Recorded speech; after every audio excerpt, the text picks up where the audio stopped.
अस्सलाम वालेकुम बच्चों, hope you all are fine, you all are good. कल आप लोगों का एफएलपी था, एफएलपी की डिस्कशन चल रही थी आप लोगों की, तो उम्मीद है कि कल के लेक्चर से आपने कुछ चीज़ें सीखी होंगी, यकीनन कुछ सीखी होंगी, सीखनी चाहिए। एफएलपी या कोई भी टेस्ट हो, टेस्ट का मकसद ये होता है कि जो आप काम जो गलतियाँ आपकी एक्सपेक्टेड हैं, जो गलतियाँ करें सर जी कमेंट ज़रा खोल दीजिएगा, जो गलतियां आप करेंगे या जो आप गलतियां पेपर में एक्सपेक्टेड कर सकते हैं वो आप टेस्ट में कर लें और उनकी गलतियां कर लें। क्लास क्यों स्टार्ट नहीं हुई? हो गई जी, हो गई। वालेकुम सलाम। आपकी गलतियां चाहे यहाँ पे ही दुरुस्त हो जाएं, तो टेस्ट को सीरियसली लिया करें, उसे घर में बाद में फिर से सॉल्व किया करें, फिर से देखा करें, प्रैक्टिस ज़्यादा से ज़्यादा करें, as much as possible do the practice. और मैंने तकरीबन चैप्टर नंबर 7 और चैप्टर नंबर 6 की कुछ वर्कशीट्स, कुछ क्वेश्चंस प्रैक्टिस के लिए भेजे हैं आपके पास। मैं कोशिश ये होती है कि रेलिवेंट क्वेश्चंस भेजूं। क्वेश्चंस बैंक मेरे पास काफ़ी ज़्यादा है, लेकिन उसमें से आपके कैलिपर से और आपसे रिलेटेड जो सवालात हैं उन्हीं को चूज़ करके भेजता हूँ। उनका सोल्यूशन आज करने की कोशिश कीजिएगा। आज कीजिएगा सोल्यूशन चैप्टर 6 का और फिर चैप्टर नंबर 7 का। हाँ मुनी, मैंने फीडबैक पढ़ा था आपका, let me check once again. आपने कोई अच्छी बात कही थी, बिल्कुल मैंने पढ़ा था, काफ़ी ज़्यादा थे, उनमें से एक दो से मैं। वालेकुम अस्सलाम हसीना, वालेकुम अस्सलाम आमना, नवीरा वालेकुम अस्सलाम। नवीरा आपने बड़ी अच्छी बात कमेंट किया, आप किधर गायब थी बेटा? बहुत सारे बच्चे बहुत सारी जगह पे गायब होते थे। कल मैंने कमेंट सेक्शन में रिव्यूज़ इसलिए पढ़े थे क्योंकि कल जब मैंने campus.pk की प्रोफाइल लॉगिन की तो उनके 40-50 सवाल आए हुए थे, उनमें से मैं मैक्सिमम बच्चों के सवाल देने की कोशिश की, फिर टाइम काफ़ी ज़्यादा हो गया तो इसलिए फिर मैंने सबके सवाल नहीं दे पाया। जी मुनीब का बिल्कुल मुझे याद आ गया, मुनीब का रिव्यू ये था कि सर जब आप, अच्छा बच्चों I am once again back, the light was gone, बत्ती चली गई थी, सो आगे वीडियो जी। हाँ जी, अभी तो स्टार्ट ही हुआ था, एंड भी हो गया, नहीं एंड नहीं हुआ था। हुआ ये था कि लाइट चली गई थी, जब लाइट जाती है तो फिर सारे का सारा सेटअप ऑफ हो जाता है, सारा सिस्टम ऑफ हो जाता है। So it takes 2 or 3 minutes 4 minutes to turn it on once again. Sir का इंतखाबी निशान स्टक यानी टाइमिंग की शायद सेट इस तरह की हुई है मेरे साथ।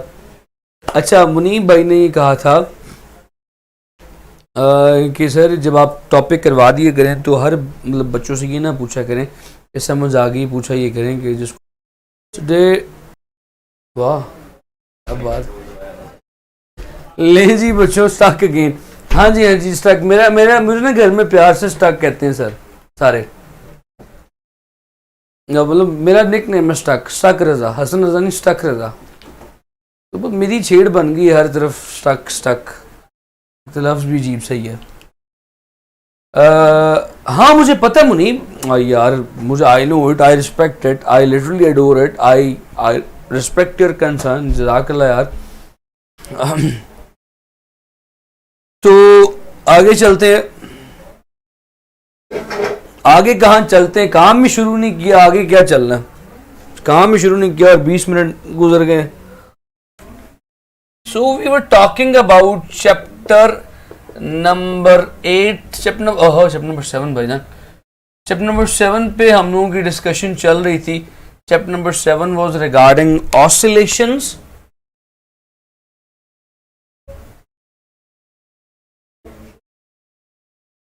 चैप्टर नंबर 7 जो है वो ऑसिलेशंस पे मबनी है, ऑसिलेशंस पे बेस करता है।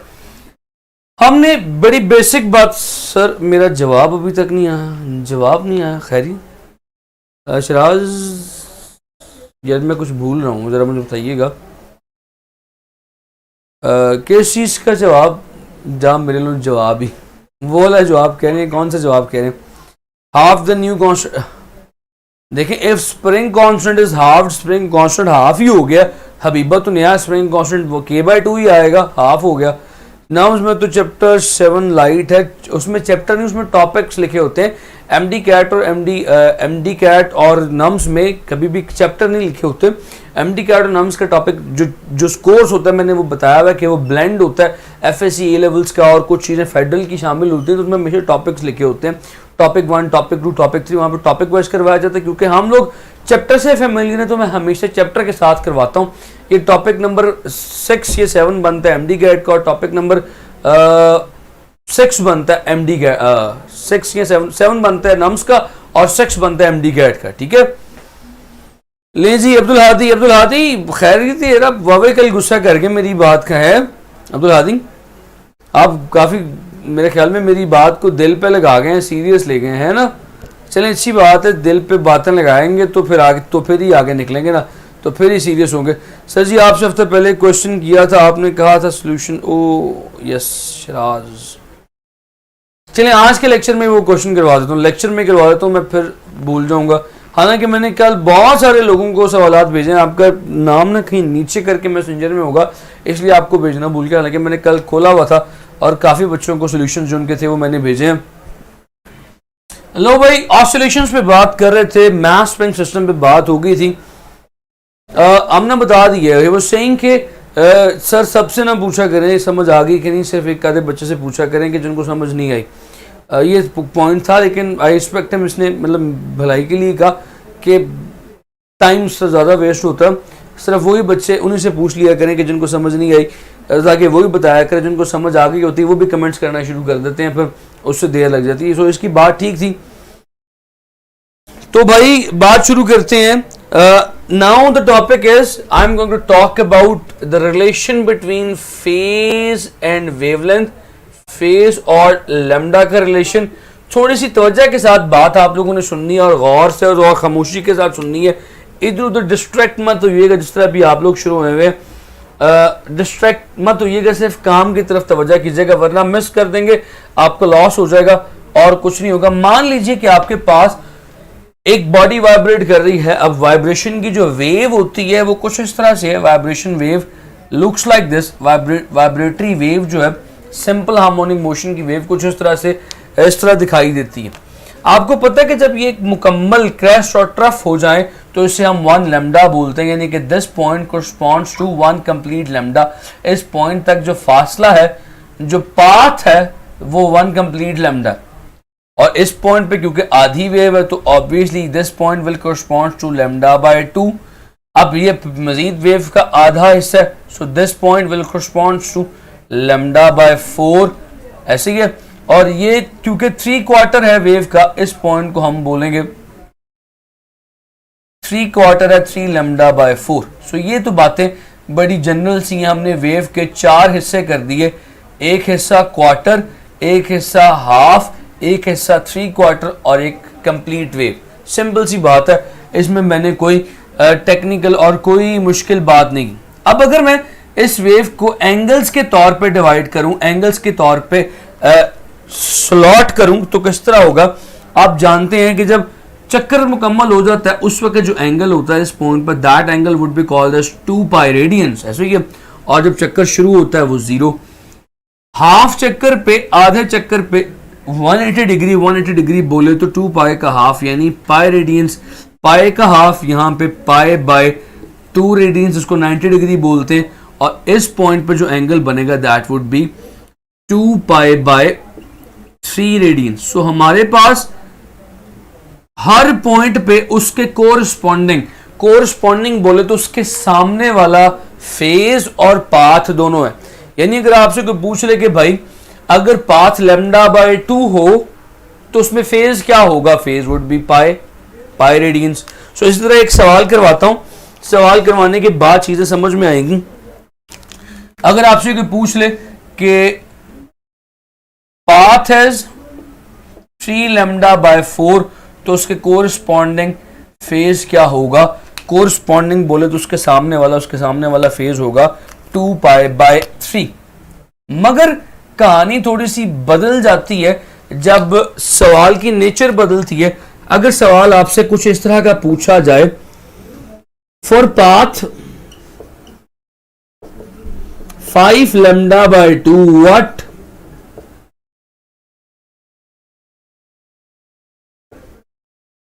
what will be the phase, तो उस वक्त फेज क्या होगा।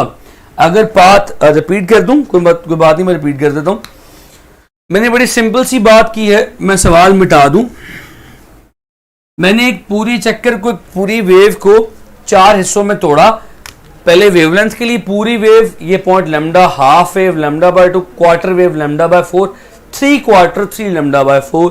पूरी वेव के 4 हिस्से करती, क्वार्टर, हाफ, 3 क्वार्टर्स और लैम्डा। अब उसी पूरी वेव को एंगल्स में तोड़ा। एक पूरा चक्कर जब हो जाता है तो कितने एंगल होते हैं? 2 पाई। सिंपल।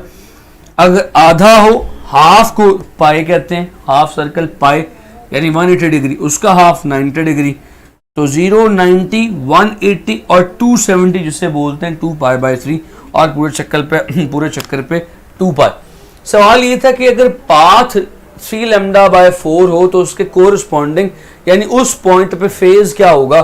सो इस पॉइंट पे पाथ 3 लैम्डा बाय 4 है, यानी यहाँ पे वेव 3 लैम्डा बाय 4 है, तो इस पाथ पे, इस पॉइंट पे एंगल क्या है? तो देखो इसी पाथ पे एंगल बनता है 2 pi by 3। 2 pi by 3 is the phase, phase angle को बोलते हैं। सिंपल। अगर आपसे पूछ ले, दोबारा रिपीट करता हूं कि भाई लैम्डा बाय 2 पे फेज क्या होगा, लैम्डा बाय 2 पे एंगल क्या बन रहा है? पाई बन रहा है। अगर पूछ ले लैम्डा बाय 4 पे फेज क्या होगा, लैम्डा बाय 4 पे लैम्डा बाय पाई बाय 2 बन रहा है। पॉइंट समझ गए हो?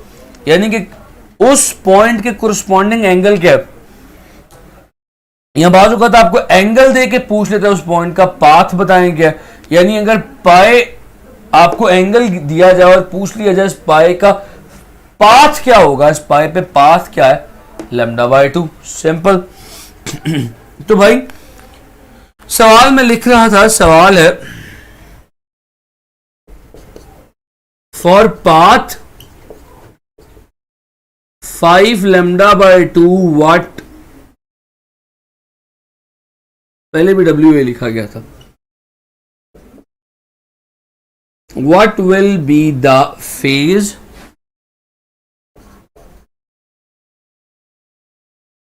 what will be the भाई कोई तो टेक्निकल बात तो नहीं है।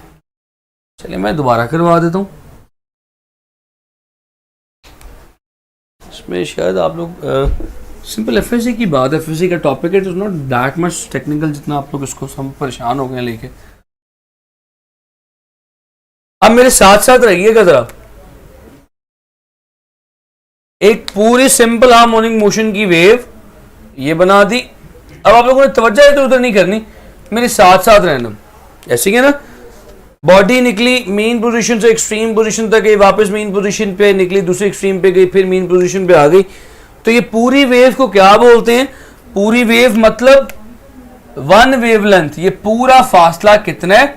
ये पूरा फासला लैम्डा है, यानी ये पॉइंट कितने पाथ के बाद आया? पाथ बोले तो फासला, कितने पाथ के बाद आया? लैम्डा के बाद आया।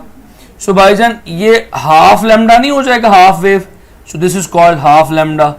ये उसका भी आधा है, उसका भी आधा। आधे को हम क्या बोलेंगे? आधे का आधा। ये पॉइंट क्वार्टर लैम्डा हो गया, लैम्डा बाय 4 हो गया। और ये वाला पॉइंट क्या हो जाएगा? 3 क्वार्टर। 3 क्वार्टर बोले तो 3 लैम्डा बाय 4। तो आपके पास मैंने जो है 3 पॉइंट्स बताए, 4 पॉइंट्स बताए। कौन कौन से? एक lambda by 4, quarter of the wave, quarter of the cycle, एक lambda by 2, half of the cycle, एक 3 क्वार्टर ऑफ द साइकिल और एक 1 कंप्लीट साइकिल। यहां तक साथ है मेरे, यहां तक कोई इशू तो नहीं? जिन मेरे बच्चों को इशू था, जैसे फरीहा को इशू था, कशिफ को था, हमजा को था, रुखेमा को था, ये पॉइंट्स यहां तक क्लियर हो गए। एक वेव के 4 हिस्से की हैं, जिस तरह आप एक पिज्जा के 4 हिस्से करते हैं, quarter quarter quarter quarter. So this is the first quarter, second quarter and the third quarter. और फर्स्ट, सेकंड, थर्ड और फोर्थ, 4 क्वार्टर पूरे हो गए। अब अगर आप इस पूरी वेव के एंगल बनाएं, जब पूरी वेव एक चक्कर मुकम्मल कर लेती है, इस एक मुकम्मल चक्कर पे जो एंगल बनता है वो 2 पाई बनता है, 2 पाई रेडियन बनता है। देखा व्हाट इज द प्रॉब्लम? क्या प्रॉब्लम है? मुझे प्रॉब्लम बताइएगा। क्या चीज समझ में नहीं आई? ये लीजिए मैं फिर मिटा देता हूं। आई डो नॉट नो कि इसमें इतनी परेशानी वाली क्या बात है। भैया मैं अब आपके लिए फिर से एक्सप्लेन कर रहा हूं, इससे ज्यादा और मैं क्या कर सकता हूं। One complete wave, I guess you can hear my voice, मेरी आवाज अब तक क्लियर आ रही है।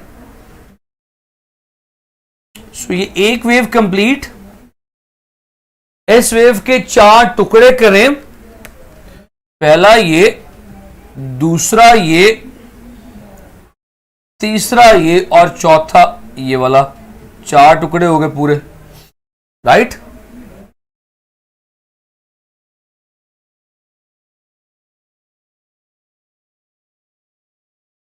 शुक्र है क्लियर। तो आपने पहले भैया नो लिख दिया था, आई थॉट के पता नहीं। So that is 0। दोबारा अब शुरू हो ही गया हूं, तो भाई ये वाला पॉइंट हो जाएगा लैम्डा बाय, क्योंकि ये तो इतना सिंपलेस्ट पॉइंट था, इस पे हम लोग इतनी देर लगा दी, हम लोगों ने पूरे 15 मिनट इसी पॉइंट पे लगा दिए, जबकि 15 मिनट में 4 टॉपिक्स हो सकते थे। तो जनाब ये हो गया lambda by 2, this point is 3 lambda by 4 and this is lambda. अब इसके लिए एंगल के फेजेस के हिस्से बनाने, सारे सुनिएगा गौर से। एक मुकम्मल चक्कर 2 पाई, राइट, हाफ पाई, आधे चक्कर को क्या कहते हैं 180 डिग्री, हाफ सर्कल में पाई, फिर इसका मजीद हाफ करें, ये वाला पॉइंट पाई बाय 2 हो गया, ये वाला पॉइंट 0, जब चक्कर शुरू नहीं हुआ एंगल 0, और this point is 2 pi by 3। यहां तक पॉइंट समझ में आया? यहां तक सारे साथ हैं मेरे? यहां तक बताइएगा। लैम्डा बाय 2, ये पूरी वेवलेंथ लैम्डा बेटी, उसका हाफ लैम्डा बाय 2 हो जाएगा, सिंपल। नबी इसमें 5 लैम्डा बाय 2 को, ठीक है, 5 लैम्डा बाय 2 का बता। तो पहले यहां तक ठीक है नबी, हम सॉरी मैं आपका क्वेश्चन नहीं समझा, यहां तक बताएं बच्चे, सबको समझ आ गया तो फिर बताता हूं। सवाल ये था कि अगर आपसे पूछा जाए लैम्डा के सामने वाला कोरस्पॉन्डिंग एंगल कौन सा होगा, तो लैम्डा के सामने 2 पाई है। फिर अगर आपसे पूछ लिया जाए कि भाई लैम्डा बाय 4 के कोरस्पॉन्डिंग एंगल क्या होगा, आप कह देंगे पाई बाय 2। ये तो वेव के जो सिंपल पॉइंट्स है, इनको तो बड़ा आसान तरीका है, बड़ा आसान है, क्लियर, आप आराम से बता सकते हैं। मगर ये वाला जो पॉइंट है 5 लैम्डा बाय 2, इस पाथ पे एंगल बताना मुश्किल है, क्योंकि ये वेव में मौजूद नहीं है। सो ये सवाल अक्सर आया करते हैं, for path 5 lambda by 2 what will be the phase. इसको आप सॉल्व कैसे करेंगे? अब मैं इसके ऑप्शंस पे टाइम नहीं लगाऊंगा, मैं इसके लिए डायरेक्ट फॉर्मूला बताता हूं। इसके लिए आप कौन सा फॉर्मूला इस्तेमाल करेंगे? You will use the formula 2 pi x over lambda is equals to 5 phase. So ये जो x है, this x is the corresponding path. जिस पाथ पे आपको वैल्यू चाहिए वो x की जगह पुट करें, और सवाल का जवाब आपका इंतजार कर रहा है। फेज यानी angle that is equal to 2 pi x, क्या पाथ क्या गिवन है 5 lambda by 2। So values put करता हूं 5 लैम्डा बाय 2 ओवर, नीचे फिर लैम्डा आ गया, 2 से कट गया, लैम्डा से कट गया, तो 5 की वैल्यू आ गई 5 पाई।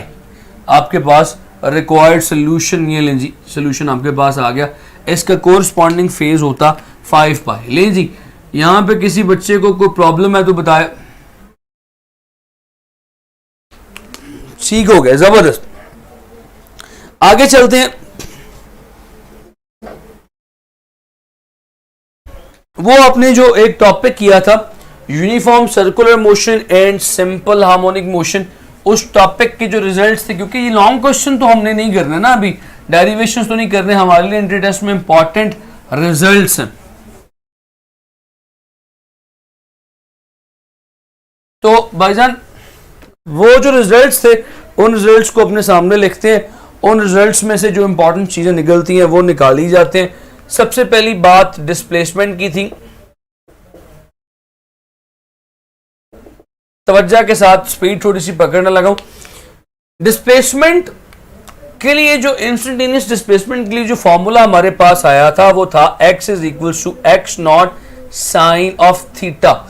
इस फॉर्मूला को अगर हम थोड़ा सा ओपन अप करें तो फॉर्मूला बन जाएगा x is equal to x not sine of theta, बोले तो ओमेगा टी। सो इस फॉर्मूला को अपने पास संभाल के रख लें, अपने सीने में छुपा लें, बिकॉज ये फॉर्मूला इंपॉर्टेंट है, इसको आगे इस्तेमाल करूंगा।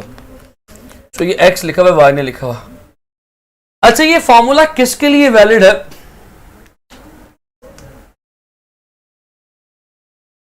टू बाई थ्री है, 3/2 नहीं। हाँ ओके, 3/2 था, आई एम सॉरी, 3/2 था सीना, ठीक है, वो 4 दफा तो लिख दिया, वो गलती हो गई, 3/2 था, ठीक है ठीक है ठीक है। ऑब्वियसली नबी है, डेरिवेशन तो कतई तौर पे नहीं करनी। ये फॉर्मूला किसके लिए वैलिड है, किसके लिए ठीक है, जरा देखिएगा। दिस फॉर्मूला इज करेक्ट अगर तो बॉडी शुरू हुई है, इंस्टेंटेनियस डिस्प्लेसमेंट कैलकुलेट करना है अगर बॉडी शुरू हुई है मीन पोजीशन से। सो मीन पोजीशन से अगर बॉडी ने ट्रेवल करना शुरू किया है, आगे जा रही है, तो किसी भी इंस्टेंट पे फॉर्मूला इस किसी भी इंस्टेंट पे डिस्प्लेसमेंट इस फॉर्मूले से आ सकता है। हाँ, अब बात थोड़ी सी मुख्तलिफ करने लगा हूं, बड़ी अहम बात। अब मान लीजिए कि अगर बॉडी की मीन पोजीशन ये है, लेकिन बॉडी ने अपना सफर शुरू किया एक्सट्रीम पोजीशन से, यानी आप उसे पहले खींच चुके थे। आपकी किताब में लिखा हुआ है, ये कौन सा फॉर्मूला सानिया, वो फेज और पाए वाला एंगल उसी फॉर्मूले से होगा हफ्सा बेटी, उसी फॉर्मूले से होगा। उसमें अगर एंगल गिवन हो तो आप फेज की जगह पुट कर लेंगे, एक्स की वैल्यू आ जाएगी, उसी फॉर्मूला से होगा सारा कुछ। फॉर्मूला कैसे है, कौन सा फॉर्मूला, ये वाला फॉर्मूला पूछ रहे हैं, कौन सा फॉर्मूला? आप लोगों ने आई गेस चैप्टर सही तरह नहीं पढ़ा हुआ, कौन सा फॉर्मूला कैसे है, ये वाला पूछ रहे हैं कि वो पहले वाला पूछ रहे हैं? अभी तो सिंपल मैं किताब की बातें कर रहा हूं, जरा बताइएगा विच फॉर्मूला।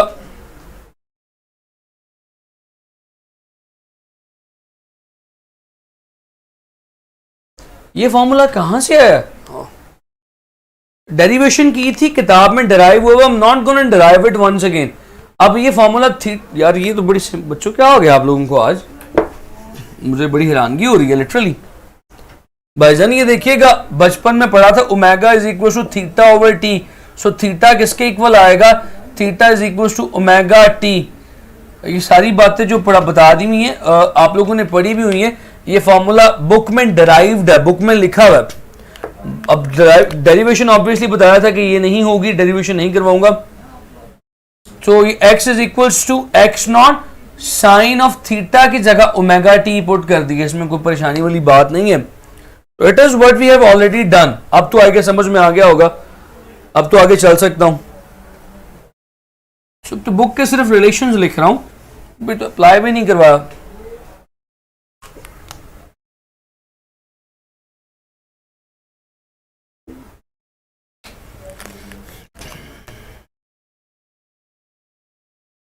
यहाँ पे आके थोड़े से ज़रा हालात बुरे हो गए, मुझे ऐसा फील हो रहा, मुझे अभी तो और स्पीड स्लो करनी पड़ेगी। आगे चलते हैं जी। So x is equal to x not sine of omega T. ये फॉर्मूला उस वक्त दुरुस्त है, मैं जो अगली बात करने लगा हूं एक्सपेक्ट कि आपको समझ आ जाए।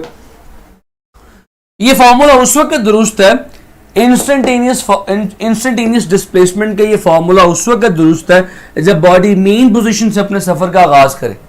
अब मान लो कि बॉडी ने मीन पोजीशन से अपने सफर का आगाज नहीं किया, आप मीन पोजीशन से उठा के एक्सट्रीम पोजीशन पे लेके एक्सट्रीम पोजीशन पे छोड़े हैं, बॉडी ने अपने सफर का आगाज एक्सट्रीम पोजीशन से शुरू किया है, एक्सट्रीम पोजीशन से बॉडी वापस आना शुरू हुई है, इस वक्त इंस्टेंटेनियस डिस्प्लेसमेंट का ये फॉर्मूला नहीं लगेगा। So when the body starts from, अगर बॉडी शुरू हो एक्सट्रीम, अगर बॉडी एक्सट्रीम से शुरू हो उस वक्त फॉर्मूला क्या लगेगा, उस वक्त फॉर्मूला लगेगा, ये भी किताब में लिखा हुआ है, सिर्फ बता रहा हूं, कॉज ऑफ ओमेगा टी। अगर बॉडी एक्सट्रीम पोजीशन से अपना सफर शुरू करे तो फॉर्मूला लगेगा कॉज ऑफ ओमेगा टी, किताब में डिराइव्ड। अच्छा, इसके बाद आगे चलते हैं, इसके बाद आगे चलते हैं डिस्प्लेसमेंट के बाद let's talk about velocity. Velocity में एक बात तो आप जानते हैं, वेलोसिटी के हवाले से the basic thing you know, हमारे पास दो एक्सट्रीम पोजीशन है और एक मीन पोजीशन है। So you know it, velocity at mean position is always maximum, velocity at extreme position is always zero. So this is what you know. अब instantaneous velocity का जो formula किताब में लिखा हुआ है जरा वो देख लीजिएगा, जो डिराइव शुदा फॉर्मूला है, that v at any instant is equal to omega under root X not square minus x square. ये फॉर्मूला अपने पास संभाल लें, खोपड़ी के अंदर घुसा लें। The formula of instantaneous velocity, किसी भी इंस्टेंट पे किसी भी पॉइंट पे अगर वेलोसिटी चाहिए तो x की जगह वो इंस्टेंटेनियस डिस्प्लेसमेंट की वैल्यू पुट करें। एग्जैक्टली ऐसे ही तरीबा, शाबाश, ऐसे ही है, आपके पास वैल्यू आ जाएगी। उसके बाद एक्सेलरेशन का जो फॉर्मूला है वो भी आपके सामने लिख देता हूं। एक्सेलरेशन के लिए जो फॉर्मूला इस्तेमाल हुआ है, एक्सेलरेशन के बारे में भी आप जो चंद एक बातें वो ऑलरेडी जानते हैं। Acceleration at mean position is zero, ये ऑपोजिट होती है वेलोसिटी के। So acceleration at mean position is zero, acceleration at extreme position is maximum. So यहां पे जरा देखिएगा, एक्सेलरेशन के लिए फॉर्मूला क्या यूज करेंगे आप, a is equal to minus x omega square. X के किसी भी इंस्टेंट पे वैल्यू पुट करेंगे, एक्सेलरेशन आ जाएगी। अगर आप इन फार्मूलाज को इस्तेमाल करें सवालों की शक्ल में, तो सवाल किस तरह से बनते हैं। पहला सवाल करवाता हूं जी। सवाल है, body performing simple harmonic motion, इसमें जो डिस्प्लेसमेंट की इक्वेशन है that is x is equals to 30 sin 50t। What is the frequency?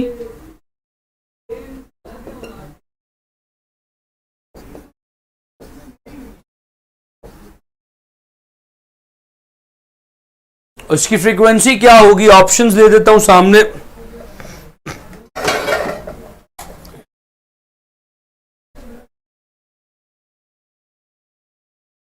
Option एक है जी 0.02 हर्ट्ज, ऑप्शन बी है 0.8 हर्ट्ज, ऑप्शन सी है 0.08 हर्ट्ज, ऑप्शन और डी है 8 हर्ट्ज। लें जी, ऑप्शन सारी आपको सामने दे दी, जरा इसको सॉल्व करके इसका जवाब बताइएगा, इसमें क्या फॉर्मूला लगेगा। How can you solve it? 50 लिखा हुआ है, 30 sin 50t। नबीहा, आज का जो लाइट की वजह से और थोड़ी सी जो मिसअंडरस्टैंडिंग होगी उसकी वजह से आज का जो मेरा प्लान था लेक्चर का वो नहीं हो पाएगा, तो लिहाजा आपसे टेस्ट भी नहीं हो पाएगा जो लेक्चर के बाद है। हो जाएगा तो कर लीजिएगा, अगर ना हो सके तो फिर वाबडा को दुआएं दे दीजिएगा। थोड़ी सी बत्ती चली गई, और अपने अक्लमंद ज़हनों पे भी थोड़ी सी शर्म कीजिएगा। ले जी, यहां पे क्या होगा? 50। ओके,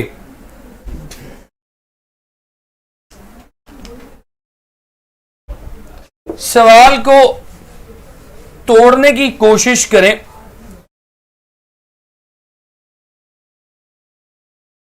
क्वेश्चन है x is equals to 30 sin 50t की शक्ल में डिस्प्लेसमेंट गिवन है। इसे कंपेयर करें x is equals to X not sine of omega T के साथ। फ्रीक्वेंसी पूछी हुई है, शाबाश, गुड। तो कैसे करेंगे? एटलीस्ट आप लोगों ने जवाब तो दिया। इस ओमेगा को 50 के साथ कंपेयर कर लें। ओमेगा इज इक्वल्स टू 50 भाईजान, omega is 2 pi F is equals to 50। So F will become, F किसके इक्वल आ जाएगा? 50 ओवर 2 पाई 25 ओवर 3.14, अप्रोक्सीमेटली 8 के करीब जवाब आता है, क्योंकि 25 को अगर 3 पे डिवाइड करें तो 8 के करीब जवाब आता है। इस तरह से करना था। पॉइंट समझ में आया कि कोई नहीं आया? अप्लाई कैसे करना है फॉर्मूला? यार अभी तो ठहर जाओ, लेक्चर हल्का सा शुरू ही हुआ। 11 मिनट का सर्वे है।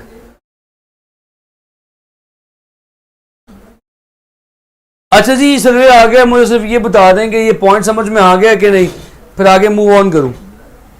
ओके हो गया, लें जी, थैंक यू सो मच, बहुत मजा आया। अच्छा लेक्चर होना है अभी, फिर ठीक है, सर्वे कर लें जी, यहाँ पे एक क्वेश्चन को सॉल्व कर लें, एक सर्वे आ गया उसको देख लें जरा। सही कह रहे हो, अली स्टक ऑप्शन में से फरीहा का फिर क्वेश्चन है कि सर जी समझ में नहीं है। फरीहा देखें, अगर इतनी बेसिक बातें समझ में नहीं आएंगी देन ये बहुत परेशानी वाली बात है। Just ask yourself, are you ready to attempt the entry test paper? आप एंट्री टेस्ट पेपर को अटेम्प्ट करने के लिए रेडी हैं कि नहीं? सिंपल सी बात है, x is equal to 30 sine 50t equation लिखी हुई है, ये इक्वेशन आपके सामने है।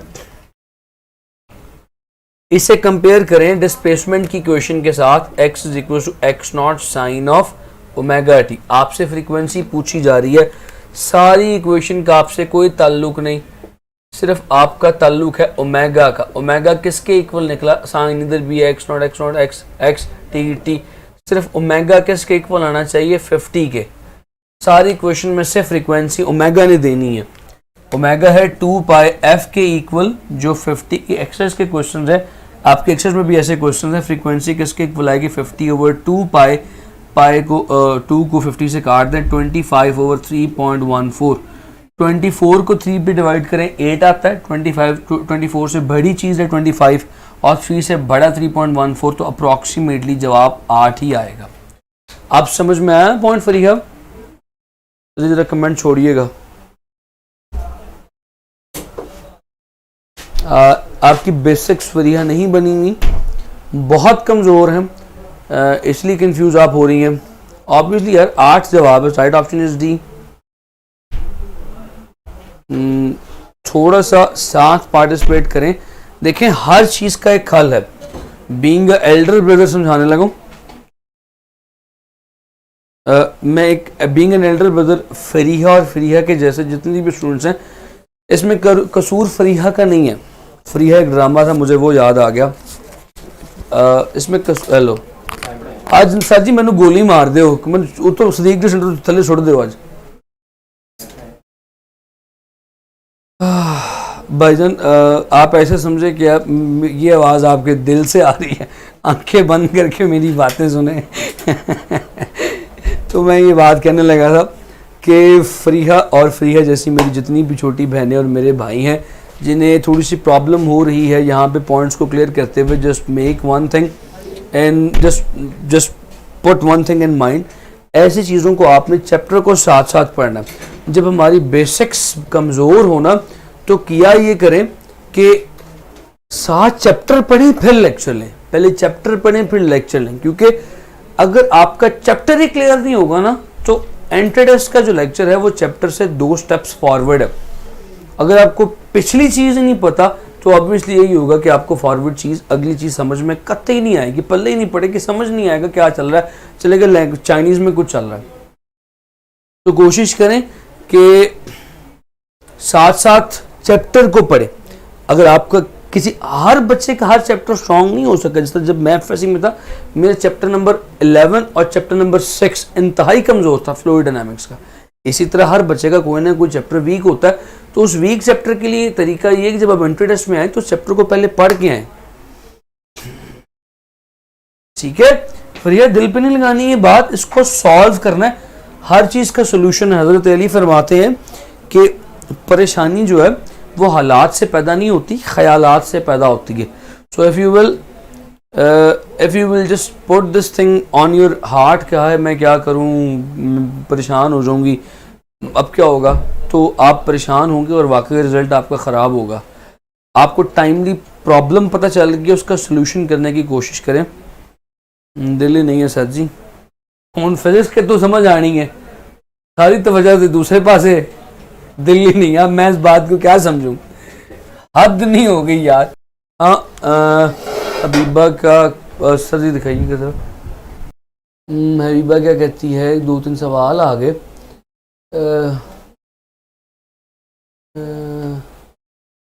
मैंने चैप्टर 10 में पूरे लेक्चर में सारी क्लास के सामने बेइज्जती कराई। 21-40 किस में तैयबा? मतलब दिल पे लेने में। हबीबा क्या कहते सर यहाँ पे वेलोसिटी एक्सेलरेशन इनवर्स रिलेशन क्यों नहीं, क्यों है? हाँ चलें, अच्छा सवाल है। हबीबा ने पूछा वेलोसिटी और एक्सेलरेशन का इनवर्स रिलेशन क्यों है, समझाता हूँ। वेलोसिटी जो है that is v is equals to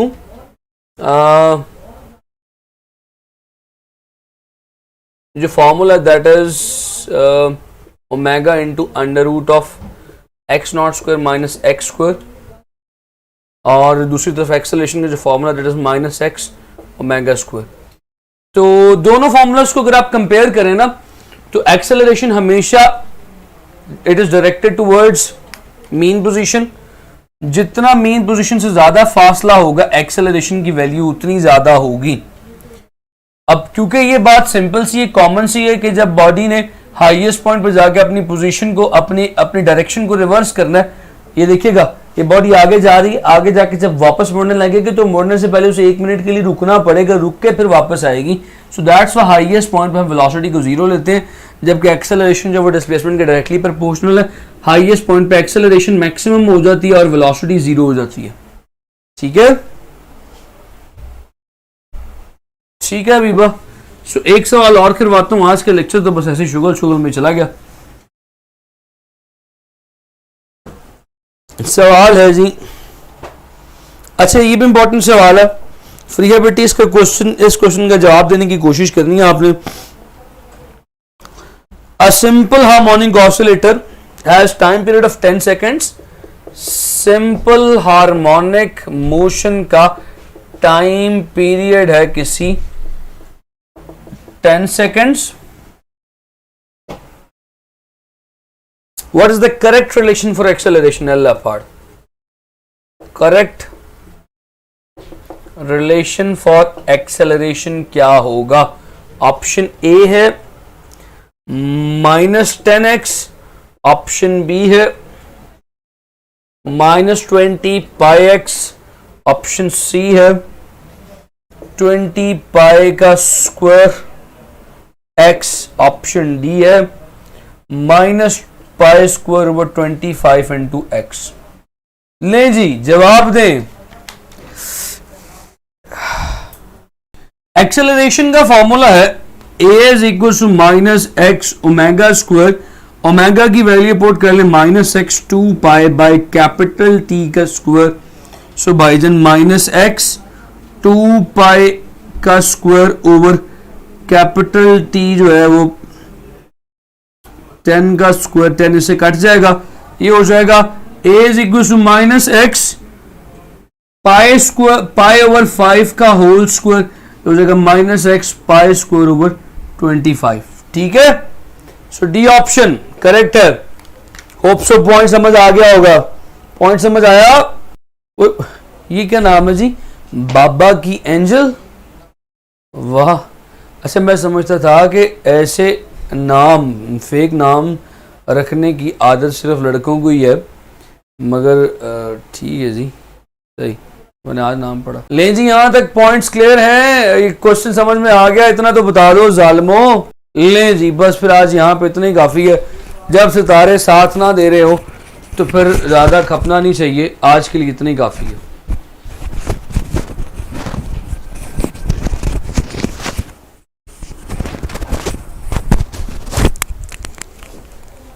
जी मैं मुकम्मल साइड पे हो जाता हूँ। ओ अच्छा।